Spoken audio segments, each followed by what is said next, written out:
Hello everyone, সবাইকে জানাই শুভ সরস্বতী পুজোর অনেক অনেক শুভেচ্ছা। আজকের দিনটা সকলের খুব ভালোভাবে কাটুক।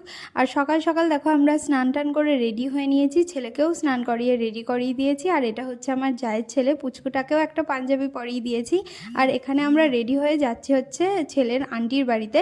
ও যেখানে পড়তে যায় সেখানেই আজকে আমরা অঞ্জলি দিতে যাওয়ার জন্য এসেছি।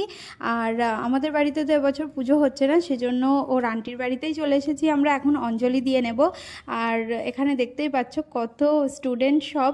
ওর আন্টির বাড়ি আমার বান্ধবী হয়, আমার বান্ধবীর কাছেই ও পড়ে।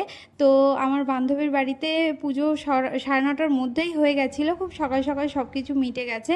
আর এদিকে আমি ফল বানিয়ে দিচ্ছিলাম, কিছুটা প্রসাদ দেওয়া হবে সেজন্য। তো তাড়াহুড়ো লেগে গেছে, অনেক জন এসেও পড়েছে, সবাইকে প্রসাদ দিতে হচ্ছে, তার জন্য একটু হেল্প করে দিচ্ছিলাম। তো বাড়ির পুজো এবছর করতে পারলাম না, খুবই খারাপ লাগছে। আর সামনের বছর চেষ্টা করব করার। আর এদিকে হচ্ছে লাস্ট কাকু অঞ্জলি দিয়ে নিল। তো আমাদের সবার অঞ্জলি টঞ্জলি দেওয়া কমপ্লিট, চরণামৃতও খেয়ে নিয়েছি। আর এখন দেওয়া হচ্ছে সবাইকে প্রসাদ। তো এখানে প্রসাদ গোছগাছ করা হচ্ছে, সবাইকে প্রসাদ তোসাদ দিয়ে আমরাও প্রসাদ নিয়ে নিয়েছি। আর এখন ফিরছি বাড়িতে। তো আমাদের সকালবেলাটা তো এভাবেই কাটলো। তোমরা কেমনভাবে আজকের দিনটা কাটালে অবশ্যই জানিও কমেন্টে। সবাইকে জানাই অনেক অনেক শুভেচ্ছা। সবাই খুব ভালো থেকো, সুস্থ থেকো।